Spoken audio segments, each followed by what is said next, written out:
Hi everyone, this is Shane with Trade ATS. Before we go ahead and get started, per usual, just want to make sure that everyone can hear me all right. Maybe type a Y into the chat if you can hear me.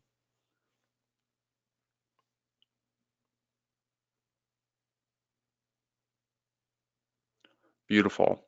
All right, so we've got something planned a little bit different for today. We're going to start off with a little bit more information that at some point is going to be added into the virtual classroom, but just kind of a PowerPoint presentation that we put together, just going through some info to expand a little bit on the software.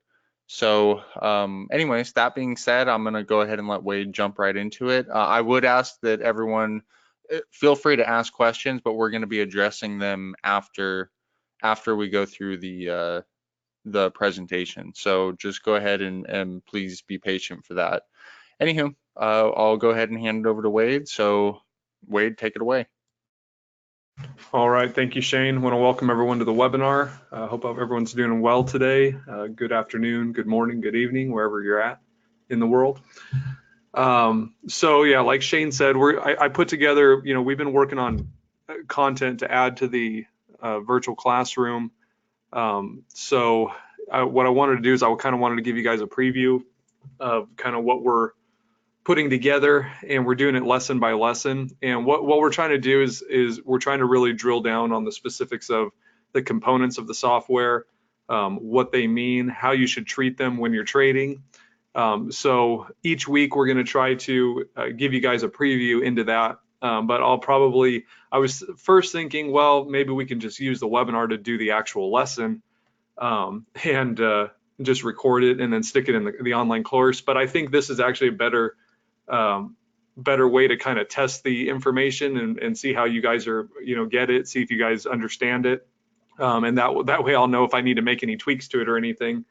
Then I'll know what to put in, and then we'll do a kind of a final version for the online course, like a formal version based after that. So you guys are a little bit of a testing ground today. So I appreciate you guys helping me out with that.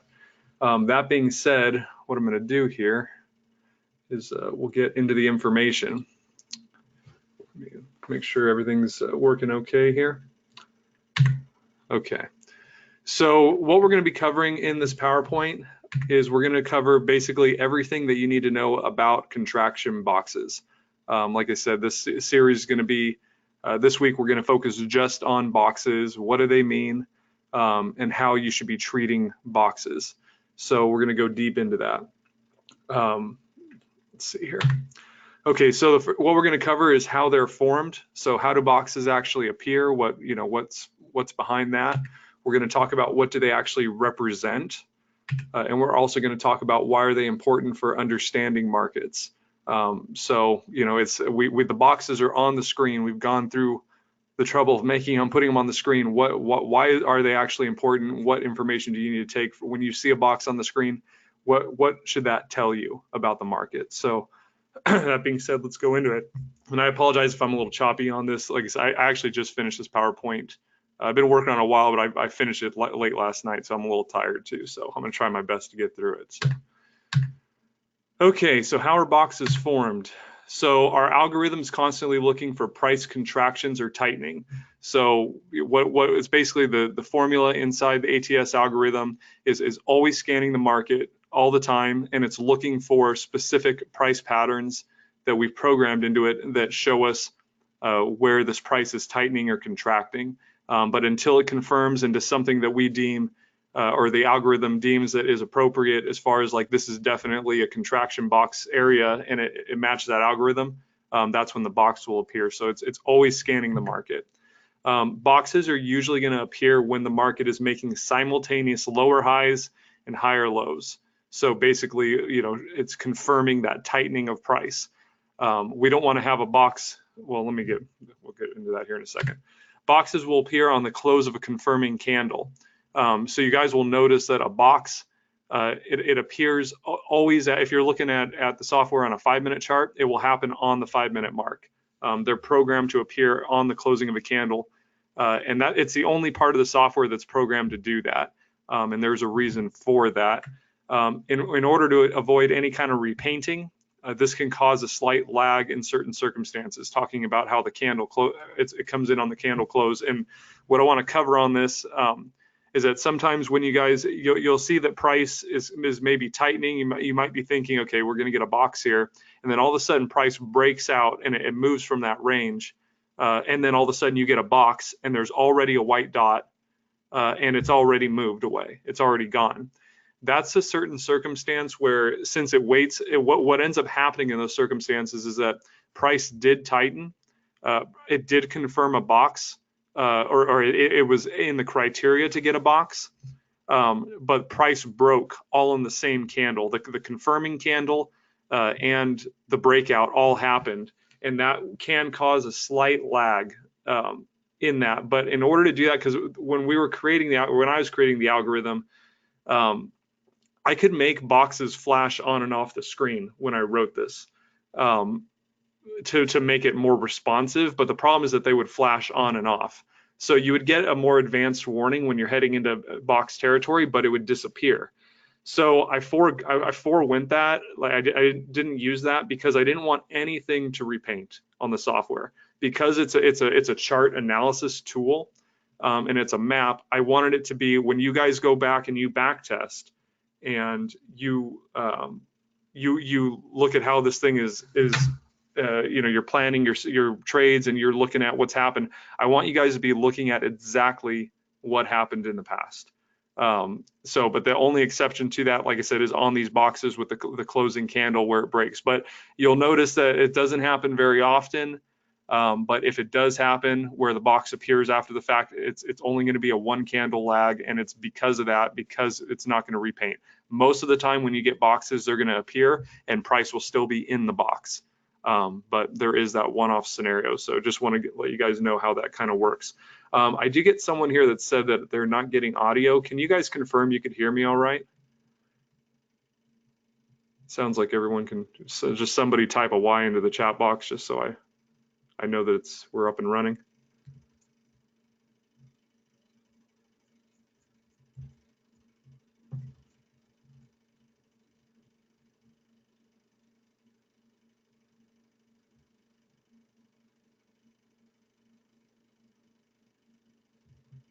Okay, I think we're all right. So, all right, so we'll keep going here. Okay, cool. Okay, so now we're going to talk about what do boxes actually represent. Okay, why do we have them on the screen? The boxes represent the starting point for the next significant market move. So phase 1 of 3, if you guys seen the master pattern video, which I'm sure everyone here has, we talk about 3 market phases. Well, boxes confirm that phase 1 has happened, okay, which is the tightening of the market. It's the setup. It's like the setup to the next market move, however it's going to unfold. So what you know when you see that box is like, you know that this is the starting point of significant activity. Boxes also they're a defined zone where the market maker can do two-way business with buyers and sellers. As a market makers, if you watch, there's certain interviews on YouTube and things, but the market maker's main goal is to make spread commissions. And the market makers, we're going to do another lesson on this, but the market makers control the floodgates of liquidity in the market. Whether it goes long, whether it goes short, is all how they are handling the risk in their portfolio, because they're in charge of matching people up. And if markets trend, is because they can't match anyone up anymore. They hedge their positions, and then the market trends. So they really control the activity at the end of the day by mediating the supply and demand coming in and facilitating those transactions. In a box, or in this type of area, you have selling demand and you have buying demand, because there's two opinions happening. You have people that think it's going into a downtrend, and you have people that are trying to buy a new uptrend. And that's what forms the box. And this is the ideal spot for the market maker to make a low risk spread. The market maker's biggest worry is getting heavy on their books, whether they're net long or net short, from facilitating transactions, especially ones that they can't match up, and then the market actually breaking into a trend before they can hedge their positions or get rid of them on the interbank market, or if they don't have enough clients in house. So in these areas, there's buyers and sellers, so they're just dealing back and forth, matching up, collecting a bunch of spread money. So this is really the ideal environment for the market maker to just get that general business. Now they also make money from proprietary trading as well. So ultimately they do want to form an opinion on the market based on their analysis and their in-house analysts telling them, where the supply and demand is, and they ultimately want to unbalance their book of business in the favor, the direction of the trend, which they can start to do in this area as well. But this really just kind of gives them that opportunity to just collect a lot of spread commissions, like I said, which is kind of their bread and butter before proprietary trading. So anyway, since this is their starting point with this selling and buying demand, we can see that happen in the price action, and that's what the ATS algorithm looks for. It looks for that because we know that there's a high chance the market maker is using this as a starting point for the next move, and they're balancing their books at this point, collecting spread and getting ready for the next move. So that's defined in this area, which I kind of got ahead of myself here. So again, market maker can collect lower risk spread commissions in this area because they know that price is going to hold in this area, and they got a bunch of willing buyers, willing sellers. They're just passing money around, collecting commission. So the market maker can use this time to assess current overall supply and demand and plan their risk control strategy. So this is kind of like I said, it's a setup of the market. We know that when we get a box that the market is going to move from that area, especially once it gets out of the box. You're going to get the expansion line, which signals the start of the second phase going into the third phase. And we know that we're going to get some volatility coming into the market. It's going to start moving. The market maker, they have much more data than we have to work with as retail traders, and they see order flow. They know the transactions that are coming into their book, whether they're automated on their because smaller transactions, they're just matched up with an algorithm. It's not a hands-on process, but they get the phone calls for the big transactions. So they have an insight into all this stuff, and they understand what's coming into the market, so they can position themselves accordingly. Number one, so they don't get wrecked and get on the wrong side of the market. And number two, they can also position themselves to profit and accumulate orders to distribute into a later rising or falling market. So this is kind of that assessment period where they figure out what's going to happen. Okay, so why are boxes important? They help define your expectation of upcoming market behavior. Us as traders, we're not making markets, but since market makers move the market, it's of utmost importance that we understand that they're in this phase, this accumulation. We call it contraction because it represents the price action that goes along with it.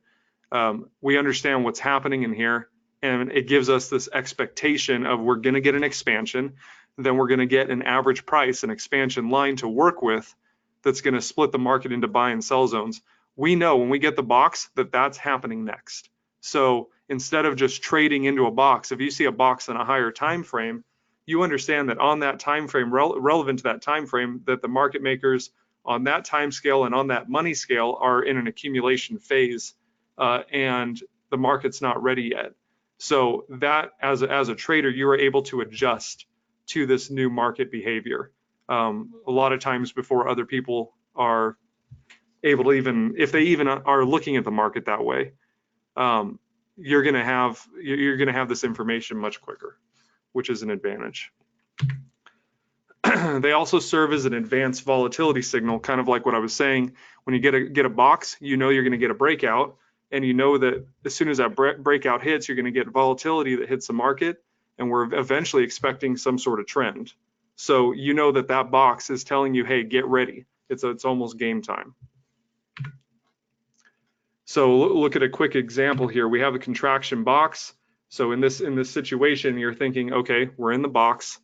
What's going to happen next? We're expecting the expansion, which by definition, the expansion is just leaving the box. Okay, that's all. It could go straight into trend. I know this is a big question a lot of people have, that they think it has to whip back and forth. It does not.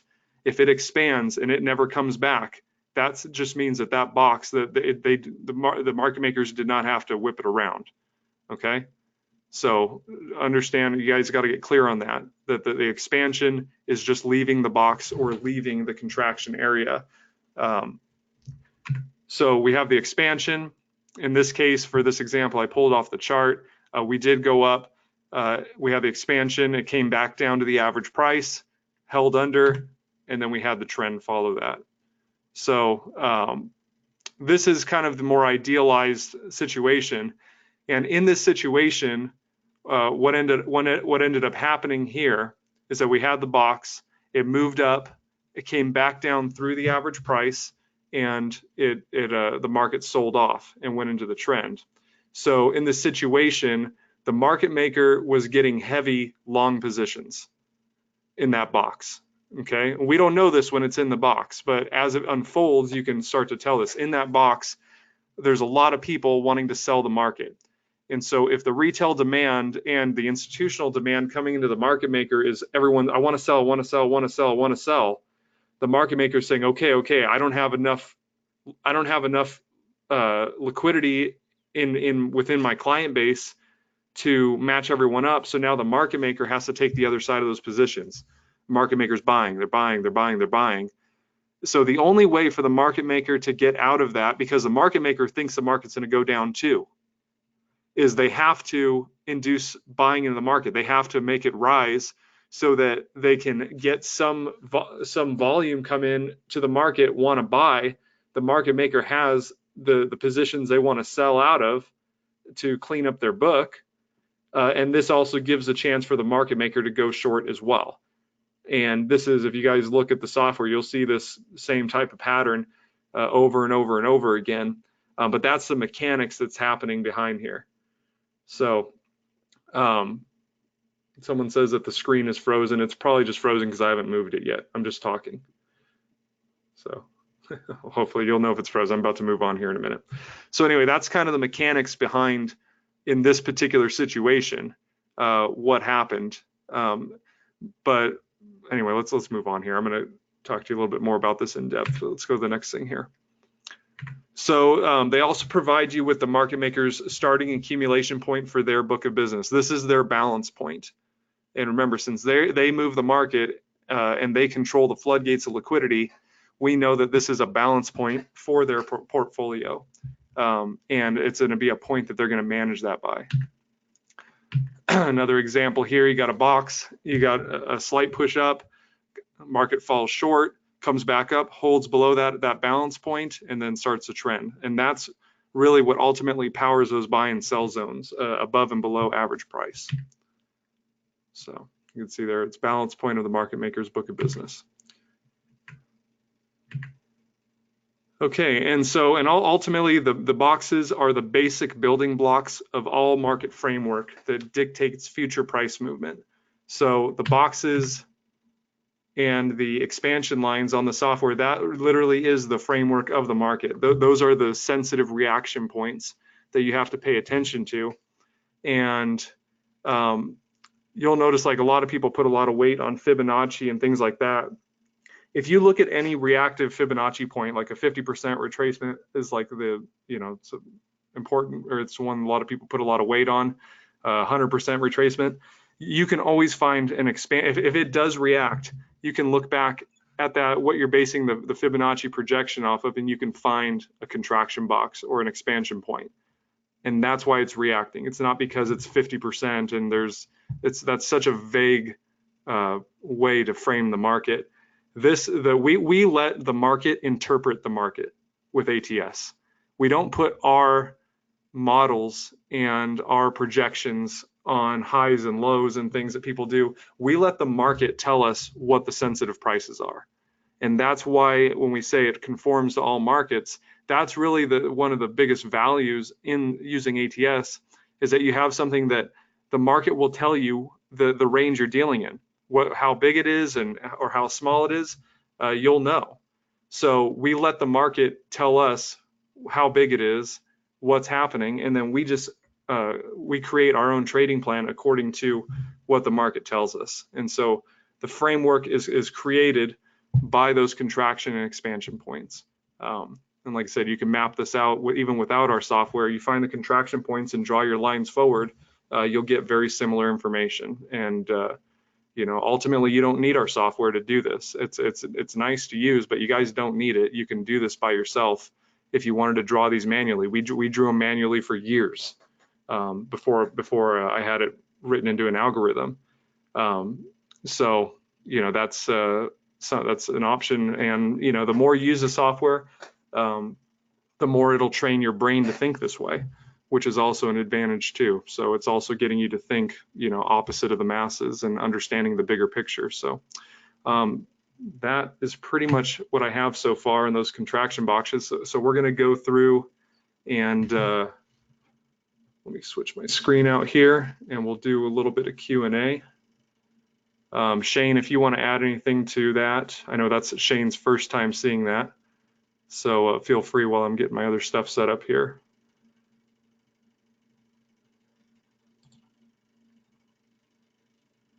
Yeah, there was one point that I wanted to make regarding all that stuff. With the boxes, it's not really one box that'll make or break any trading plan or what when you're looking at the market. It's all of them in unison, kind of working together. It's when we always refer to it forming a map. That's really what we're talking about. It's every box interplaying with each other. Then you can look at just where all of the where clusters of orders are. So they'll play off of each other. I mean, some of the examples that you brought up showed, it reacting to a box that, formed however long ago. I think it was the very last slide on the PowerPoint where it showed that it snapped up and rotated off of an old average price line from the top of the range. So it's all of them interplaying with each other. That is really how it happens. So, it's important not to ever put too much weight on one, any given box. Yeah, absolutely. Yeah, that's the biggest thing is I think definitely a lot of people put a lot of emphasis on a single box, and they're not looking at the boxes as a cluster, as a group telling you a story overall. So you guys definitely have to, you guys have to look at this as an overall map. You can't keep all of your attention on the live edge of price. You want to look at the overall market climate that you're dealing with, even up to a few boxes back, and figure out what's going on. So we got a couple of questions that came through here. Let me do a little bit of reading here, and because I want to answer you guys' questions. If you guys have any questions about other markets that you guys are looking at or want any advice on that, you could also type those in and we'll get into those as well. But hang on, let me do some reading here and catch up. One sec.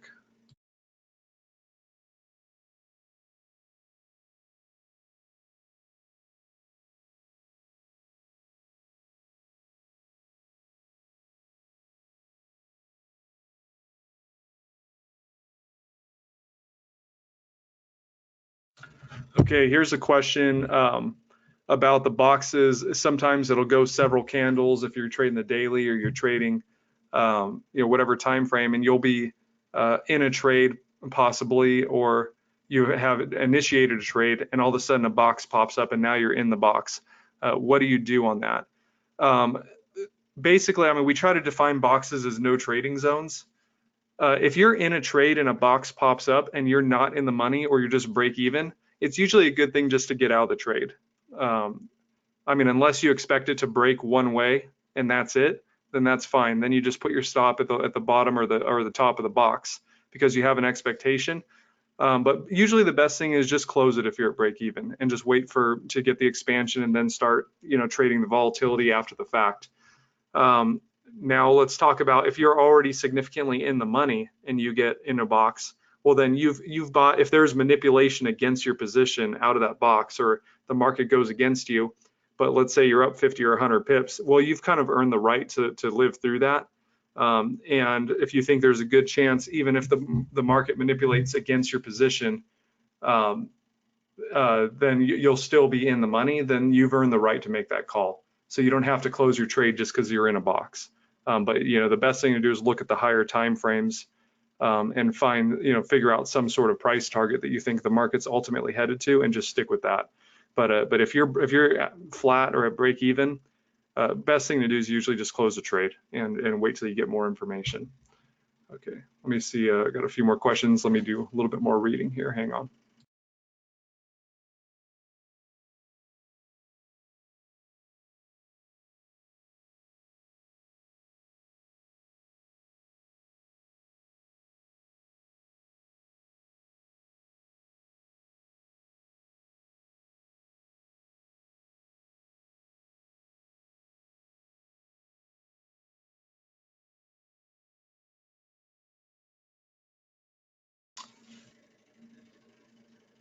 Okay, there's a question here. It says, what are those percentage values, please? I'm not quite sure what you're referring to.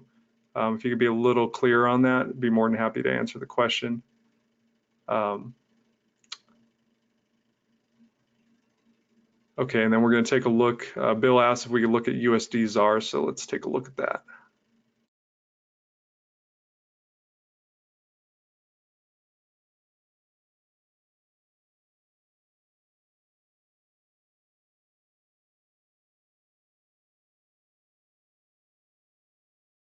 Bill, if you could, let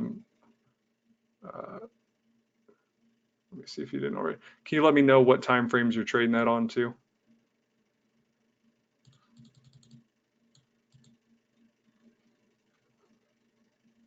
So I'm just going to assume probably 15 into the 4 hour. It's usually what most people are looking at. So let me get that set up. Hang on.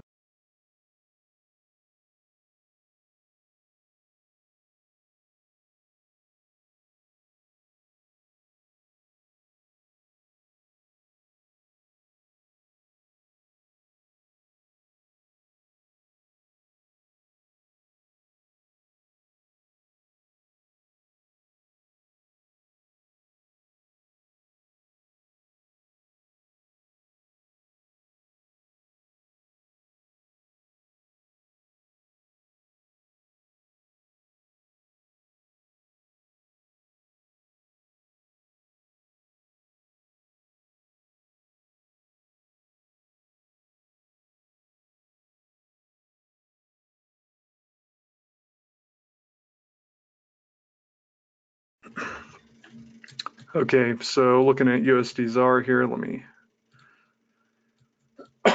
excuse me. Definitely feels like it's short overall. You just had a break on the daily, which definitely, you could get several days to the downside targeting this liquidity line. One thing with this, you're short for sure. Looking at this price action on the 15, the trades, if you did trade it today, you had a liquidity line entry right here, back down to average price. So that was a possibility.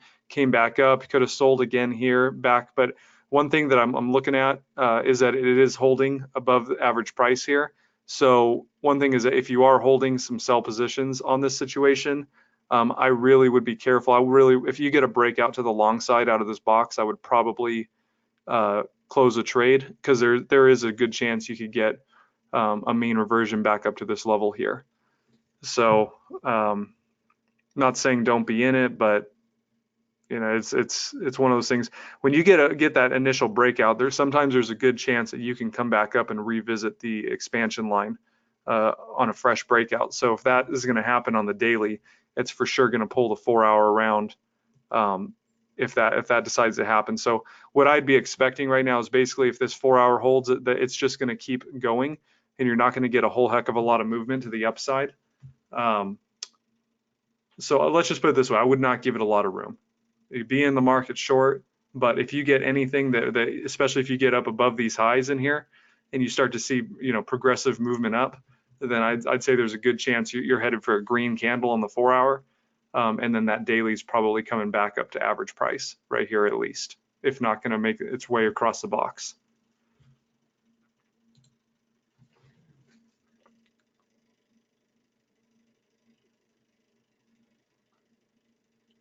Okay,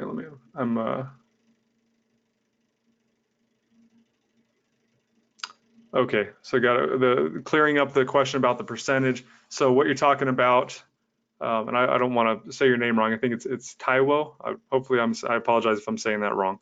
Taiwo, if they're talking about the percentages down here, what these aren't actually percentages on boxes. These are basically just countdowns to the next candle. So if it's like right now we have, if we have 3 hours, 26 seconds, or 3 hours, 26 minutes and 33 seconds left on this daily candle, which will end, you have 14% left on it. So that's all it's telling you. It's just a countdown clock. So hopefully that clears that up for you. Okay, we got a bunch more comments come in. Give me a second to read up here. Hang on.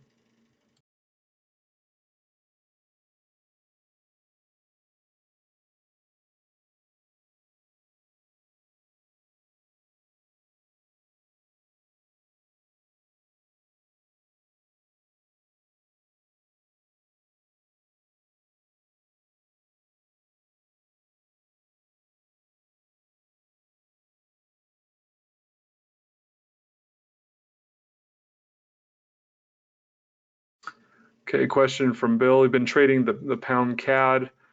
Let me pull that up real quick. I know we got one for the dollar CAD too, so I'm going to look at both those here. Hang on one sec.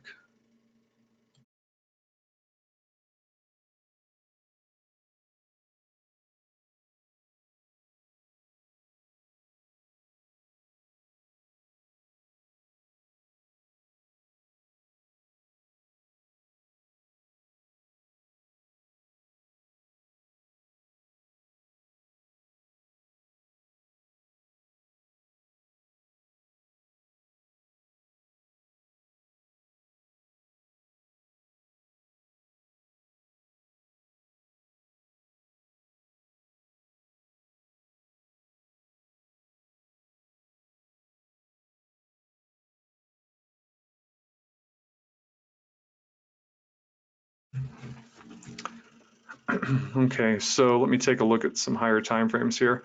Obviously, we're climbing on the daily, although you had a big reversal today. Let me take a look here.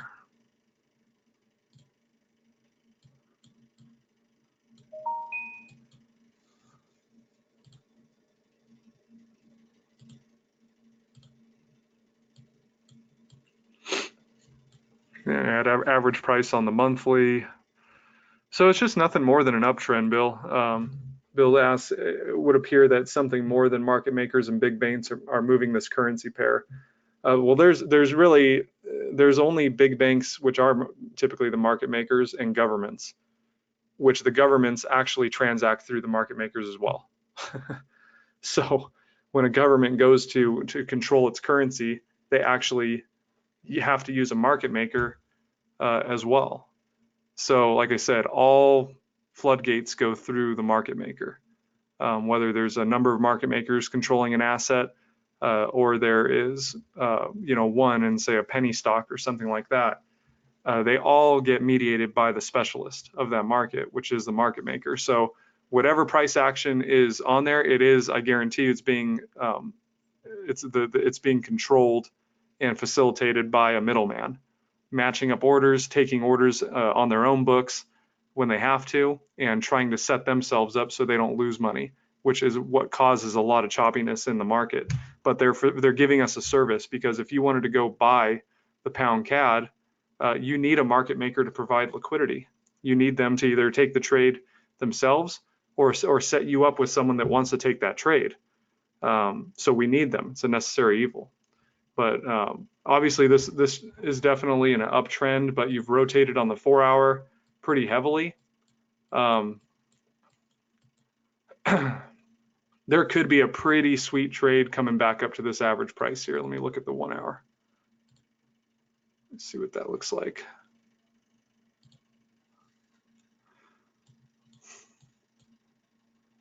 Yeah, this could be setting up for a pretty nice trade. Although you are kind of at the high, I would give it a little bit of room. But maybe enter, if you wanted to buy, looking to come back up to this level right here, I just wouldn't go super heavy, because look, you got to remember that you have been running up for 1, 2, 3, 4, 5, 6, 7, 8 weeks. Eventually it's going to rotate. but there's a good chance you could get another spike up to this average price here as well, which we're, as of right now, we're 3,814 points away from that. So, you know, it's definitely, there's a defined trend. So that's good news. But this thing, it is swinging pretty heavy. So I would just be careful if you're going to, whenever you're building a more long-term position in the weekly direction, especially, make sure you go small. You don't want to go heavy at one price level, because if it goes 50 or 100 or 200 pips against you, but the weekly is still intact, you don't want to be pressured to dump the position. You want to be able to add to it if it's still a good trade, just in case you misjudge the initial entry, which on the higher time frames you normally are going to do. You're normally going to misjudge it a little bit. So, okay, let me get some more comments coming in. Hang on.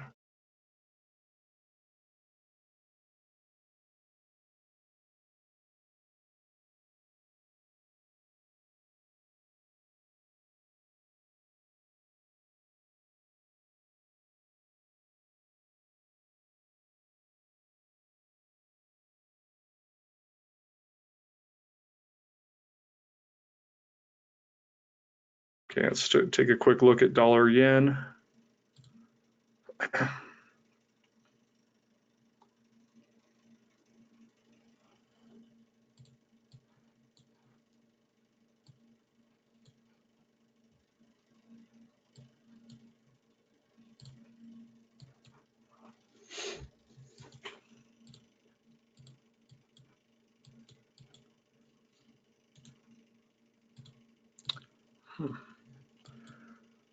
Well, it looks like you might be getting a rotation on the weekly, and if that holds red, I'd say there's a very good chance you're going to this level at least. You're going to get a mean reversion back to this average price on the weekly. So you could map out that distance. If that starts to unfold, you'll see it on the daily, you'll see it on the 4-hour, and you'll have probably some pretty decent short days coming up if that scenario plays out.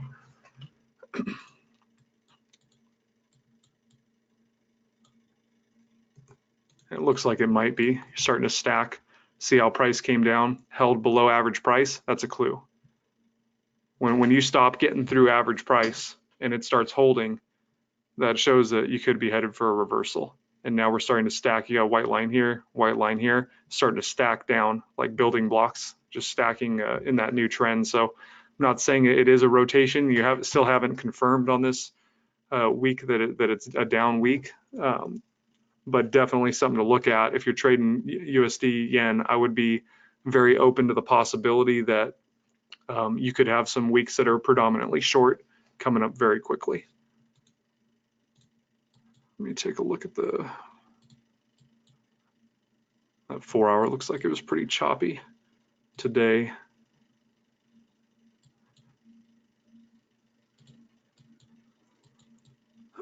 Yeah, so the 15-minute just looks like you're pretty much swimming sideways. I just pay a lot of attention to these situations right here where you get those red candles under that average price.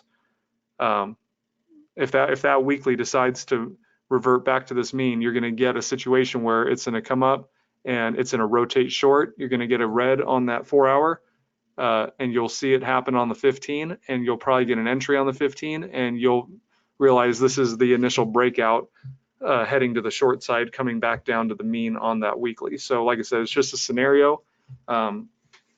Is it guaranteed to happen? No. But if it starts to play out, and that's one of the things that's on your radar, you'll see it start to happen. You'll see it start to hold below average pricing, and you'll start to see those rotations. And when you see it start to unfold, then you can start playing it.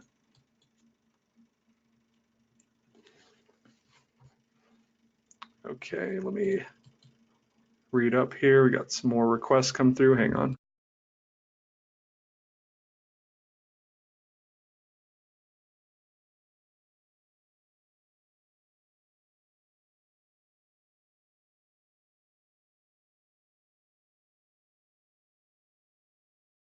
Okay, just a general question. Which pairs, apart from, I think USD CAD you mentioned, but there are best to trade with ATS, and does it work well on gold? It works on anything. That's the beauty of the system. It'll show you the exact same price behavior and patterns as far as the 3 market phases, the boxes, everything. It works on anything. that's tradable. The only difference is going to be you're going to have different timing with different types of markets. So if you're looking to trade in the Australian time zone, then you're going to want to trade something like Aussie yen, or something that is relevant to those time zones. So that's really the only thing you got to adjust. It works on gold, works on silver, everything. One thing that you got to be careful with, though, if you're trading it on too small of a time frame, then your transaction costs are going to really eat into your profits, and so you don't want to go too low on your time frame, unless you got a ridiculously low spread. I know that we've been getting some pretty good spreads on gold, which has allowed some people to actually trade them on the 1 minute effectively. But you do need to be careful with that. If you look at, that's why on the screen I always got the bid and the ask, because you can look at general to the movement. On the 15, I'm looking at the overall swing, and I see that that's my spread, and so that gives me an idea of how far do I need to cover to actually get in the money on any given trade. So if you look at the 15, it looks decent, but if I change it to a 1 hour to shrink it down, it's like I like to look at the market on a time frame where I almost don't even see the spread, like that. So I know, like, when I enter a trade or something happens, that makes sense. Like, I'm not thinking like, am I going to be able to even just get in the money to see how this price pattern plays out? So I always look at that just kind of relative to the general movement. Whereas if you like change it to a 1 minute, now let's look at it. If you're trading a 1 minute chart, you're dealing with much tighter price action, and you got this huge spread now. If you're like looking to trade against a expansion line, like even if you're going to buy this, you got to just get up to the expansion line would just barely cover your spread. And that puts you at a pretty, for the trades that are relevant and realistic on that time scale, you're at a pretty big disadvantage just to cover your spread at that point. So you do have to be careful with that. So I don't know what led me off into that question. I apologize if I went on a tangent there, but hopefully that makes sense to you guys. Okay, let me catch up on some more questions here.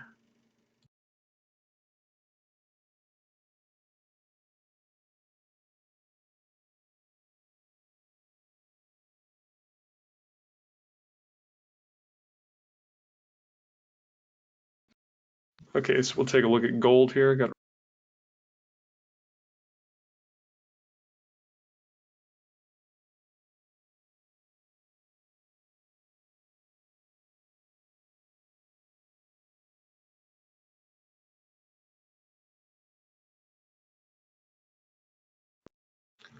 okay, 15-minute,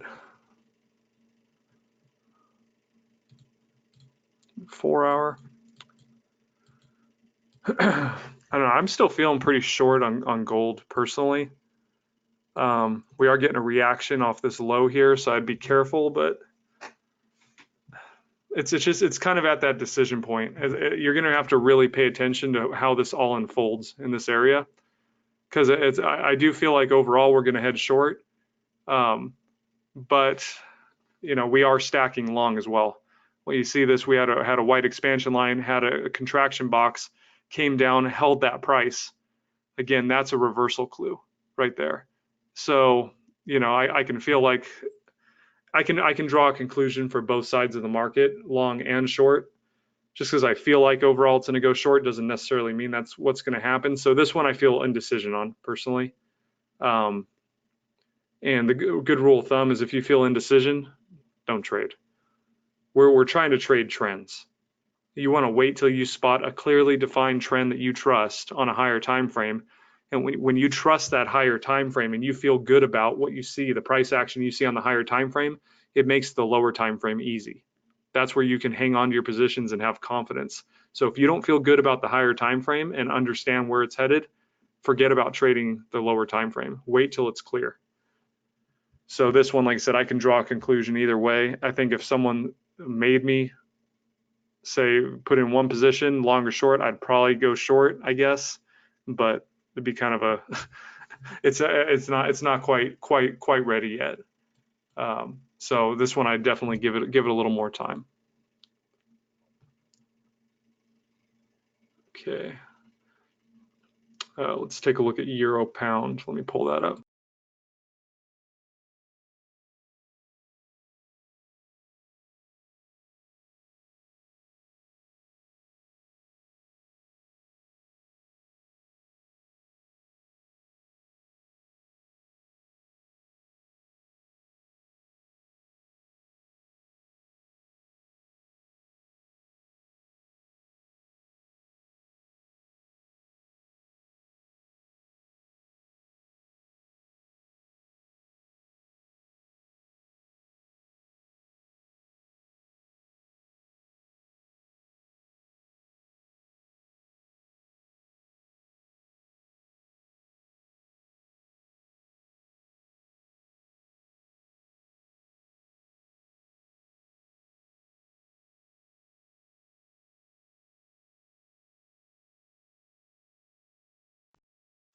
So euro pound definitely short on the weekly, but it looks like we're getting a reaction off this last average price.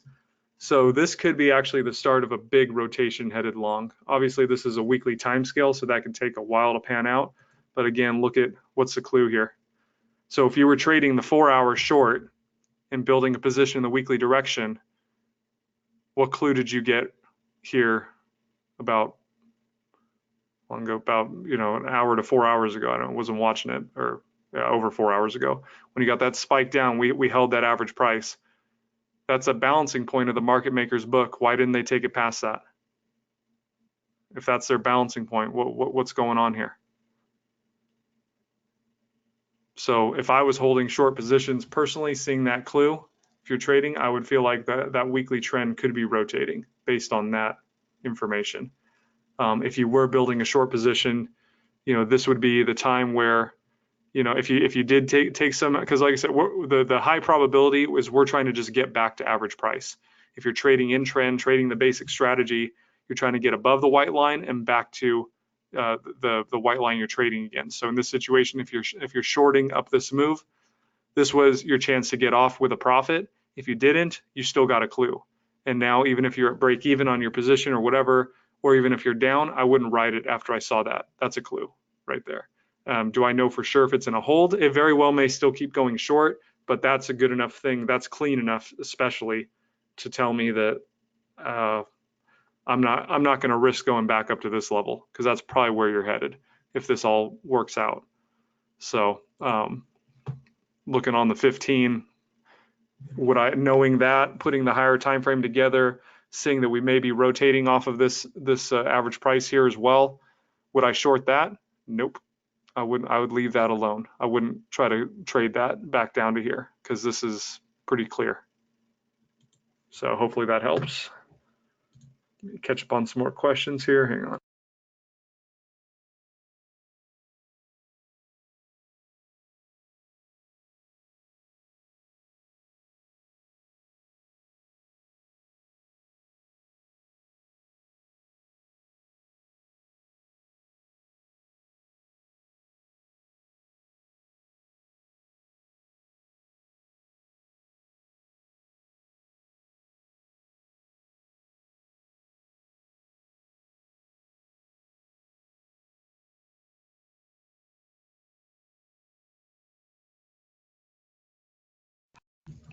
Okay, question from Rick. He's talking about looking for an entry when you get a breakout out of a box, say if you're trading the 15-minute, and how do you know if it's going to keep going or if it's not? And the question is, we really don't know, but we have to work the probabilities.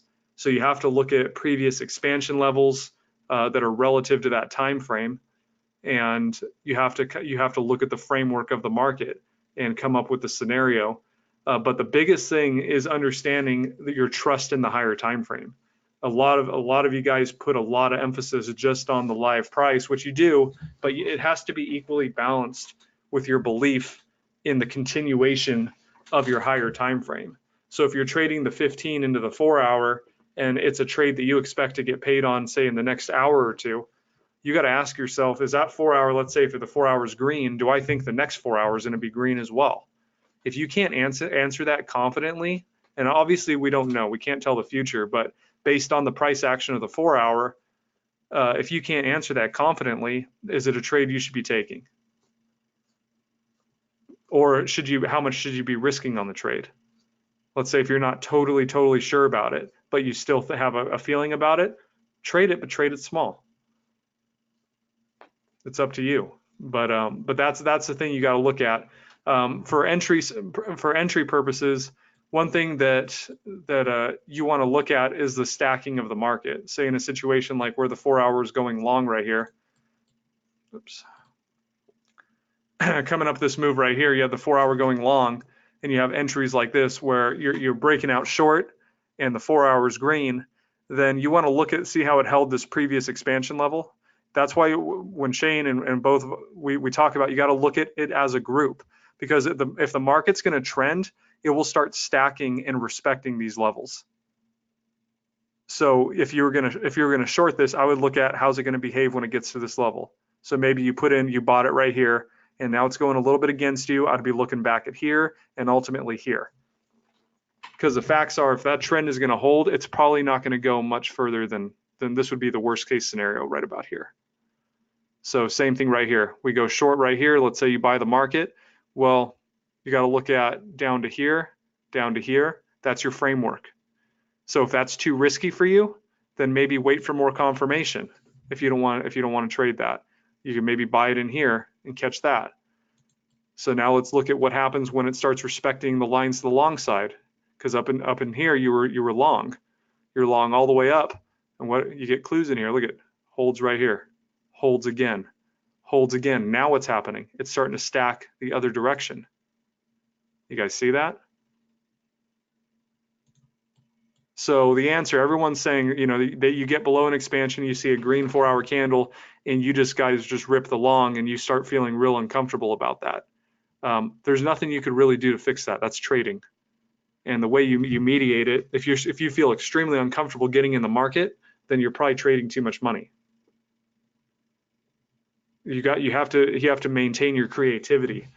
And if you're trading too heavy, you're going to lose your creativity. So that's going to be a threshold that you guys need to work out, and what makes sense for your situation. But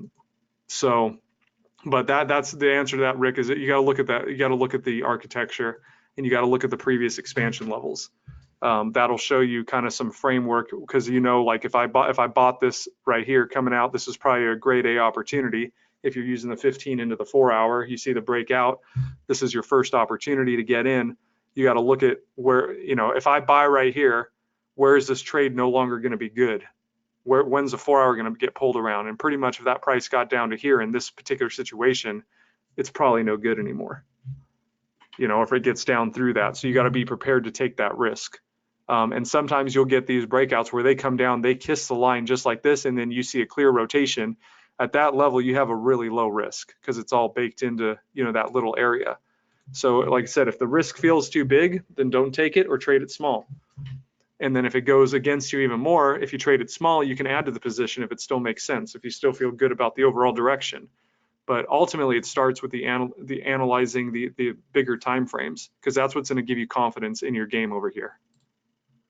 There's something I wanted to add to that, kind of looking at the 4 hour in a vacuum.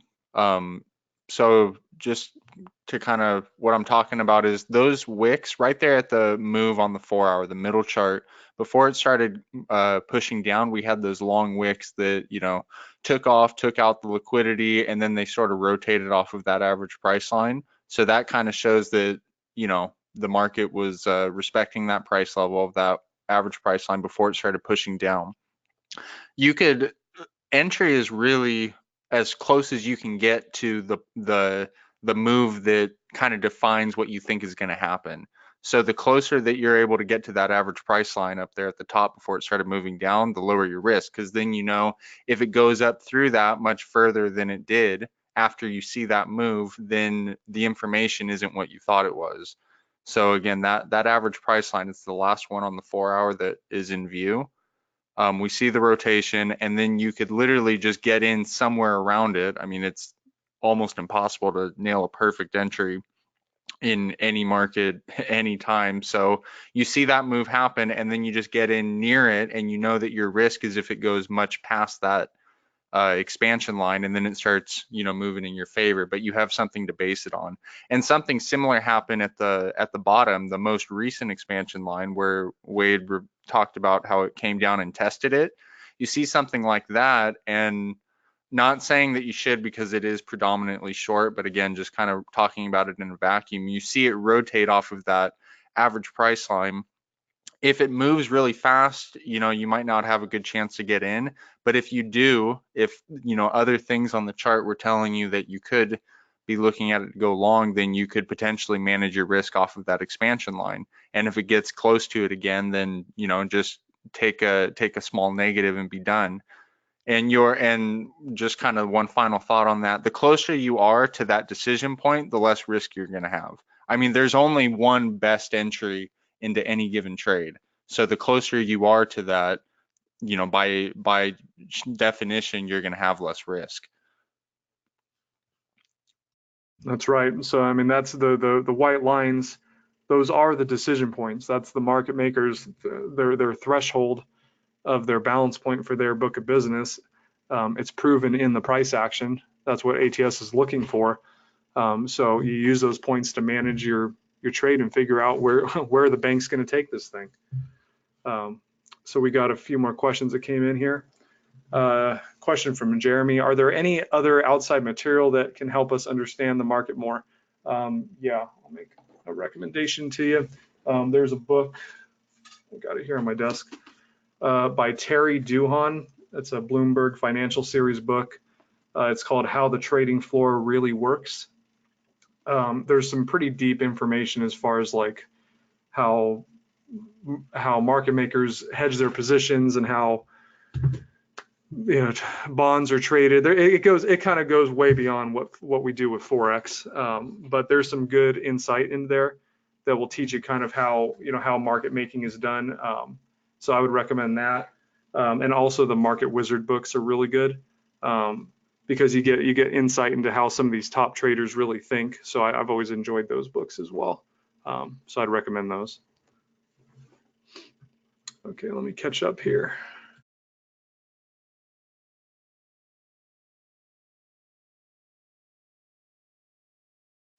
Question: is it possible to set alerts on all the currency pairs? Yeah, it's possible, but if you're talking about ATS Assistant, I really wouldn't run it on more than like one or two pairs, maybe on a handful of different time frames, depending on what you're trying to do, long term setups and short term setups.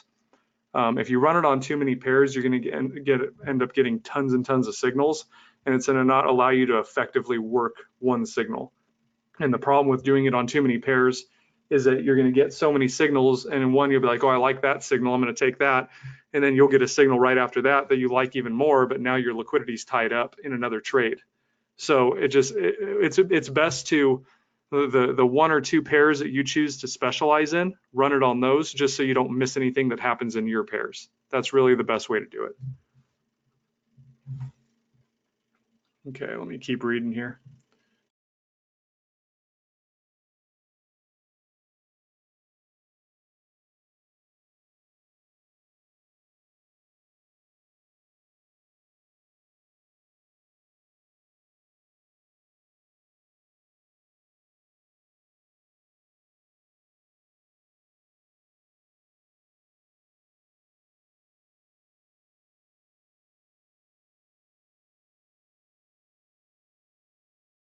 Okay, another question about ATS Assistant. Which chart gives more realistic grade A and B alerts? They both give the same. It's actually a pretty simple algorithm that sends those alerts. So what's more important is understanding. You gotta understand how to feel the market out manually before you're going to make the most out of those alerts. They're just showing you when you're getting a counter trend pullback according to a market maker balancing point, which is the expansion line.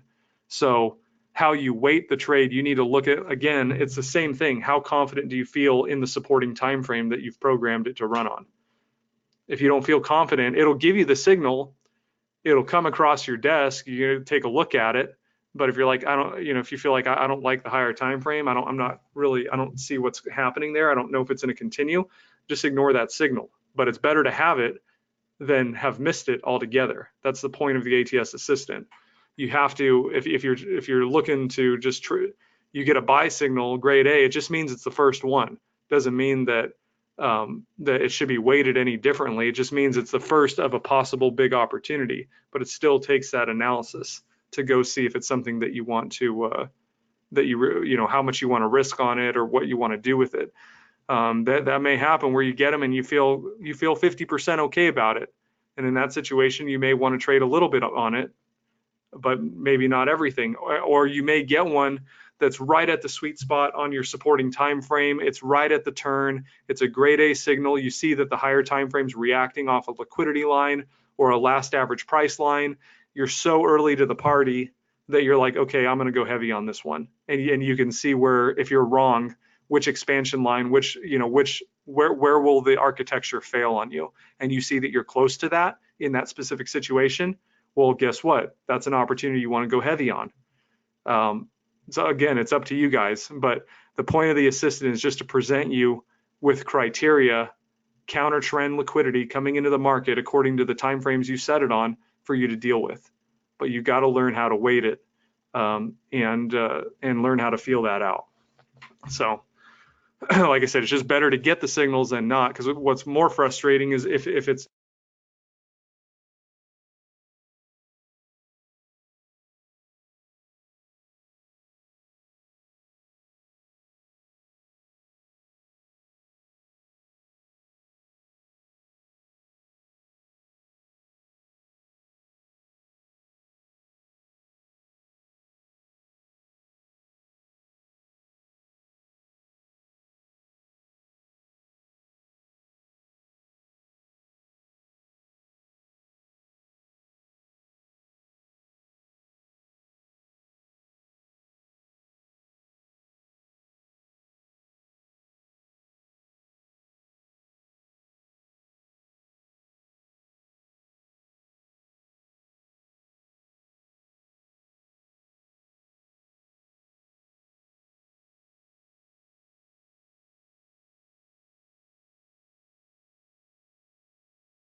I think I was just talking and I just realized I had my mic muted. Great. Sorry about that, guys. I don't know when I got it switched up, but if I was talking about the signals on the ATS assistant and talking about if they are, let me if I can find the question. So.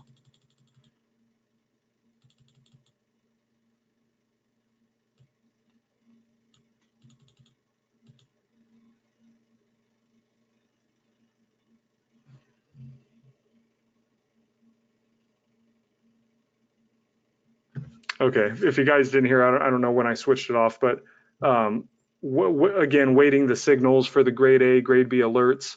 Right now, they will give counter trend signals. So if you have it set on the 4 hour and the 4 hours going long, pulling away, this is that basic strategy. If you're trading the 15 and the 4 hour and you're above average price, then you can take those long trades just like we were looking at over here in this type of situation. There's your trades there, but the ATS assistant will send you counter trend trades where you would trade against the expansion line right here.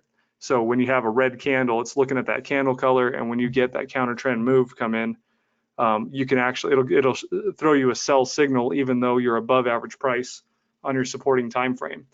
That is because we do have traders that like to take these counter trend trades, but the next version will have a filter where it'll only give you signals pulling away from expansion. So if you only want the trending signals like in the basic strategy, then you'll be able to have that filter. So.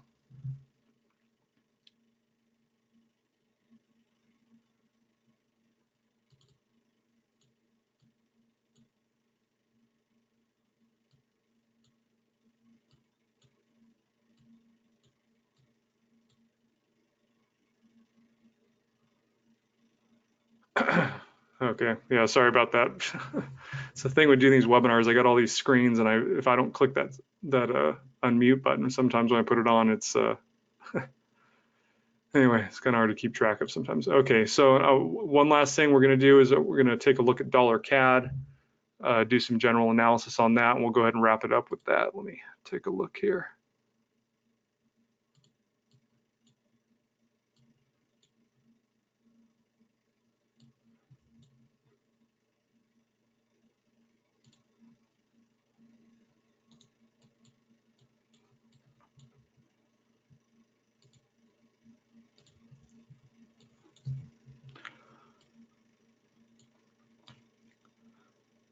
Okay, dollar CAD, definitely. We had obviously a short day today, but I'm feeling pretty long on dollar CAD right now. Weekly is pulling up through average price, so pretty much if we hold above this average price, I would expect that we're definitely gonna stay long. So right now, I think it's definitely long. Would you pull the trade if you bought the 4 hour and just kind of held? Is it a good time to start building a position? Yeah, possibly. However, if this, like, let's say you buy right here in the direction of the weekly, I wouldn't go super heavy on it because you did ultimately get the rotation back here, and we're a few weeks into that. So, ideally, it would have been better on a type of grade A type positioning like down here. But that would have been trading against average price, which you can do, especially on the weekly time frame, since it's a more significant time frame. You can trade an expectation you're going to come back up to that. But right now, I think there's a good chance we could definitely continue, but I wouldn't be going super heavy on this particular position. What I would do is I'd probably put in a small position if you want to trade it, but be prepared that you can come back to this level and this level and this level. You can get a pretty advanced pullback in this situation. So, something to think about. If you come in small, you're not going to care too much about it because you'll be able to, average your way in to the overall trend. So, I'd recommend just, like I said, stay small on the situation like this. But yeah, otherwise I'd be every day, next week I would pay attention to the long side of the market. If you're trading the 15 and the 4 hour, I would probably, be paying, if I see the 4 hour rotate long, I'd be much more interested in that rather than trading a 4 hour short. Let's just put it that way. So.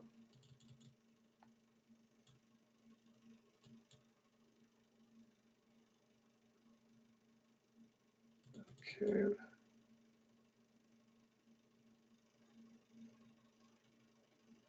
Okay, last question here from Rick about liquidity lines. Basically understanding he's a bit confused about what liquidity lines mean and how to kind of interpret what they are. What liquidity lines are levels where you're going to get increased buying and selling activity from institutions, from retail traders. It's where opinions of the market are going to change. And what ends up happening is at those levels, you're going to get that flood of liquidity that's going to have to be mediated again by the market maker. They're going to come, those orders requests are going to come into the market maker, then the market maker is going to have to facilitate those. So what you can look at them is that basically they are not only liquidity points where you're going to expect reactions in the market, but they're also points where the market maker's book is going to become unbalanced, and they're going to have to facilitate that, that money. So if you hit in trend, the liquidity lines can end up being profit targets. So let's just say you trade this long, and the market runs up, and you get through this liquidity line, this one. These are all profit targets because there's a good chance you're going to get a pullback. If you look at in the past right here, if you were trading long right here and you rode it up to those liquidity lines, see how the market just kind of fizzles out. So it's a good place to scale out of your positions as the market's going in your favor. But you can also use the liquidity lines as entry points into the trend as well. So just look at them as basically you're going to get a flood of liquidity entering the market at those levels, and their reaction points. So if it's to your advantage to use it for an entry into trend, you can do that. Or if it's to your advantage to use them as an exit point, you could also do that as well. So anyway, all right, guys, we're going to go ahead and wrap it up. I appreciate you guys being on the webinar. We got a lot of good content that should be coming out. So we will keep you posted, and we'll be uploading it into the online course. So just check your email and we'll send you guys updates. Other than that, appreciate you guys being on. Everyone have a great day, and we will catch you guys on the next webinar. Thanks so much.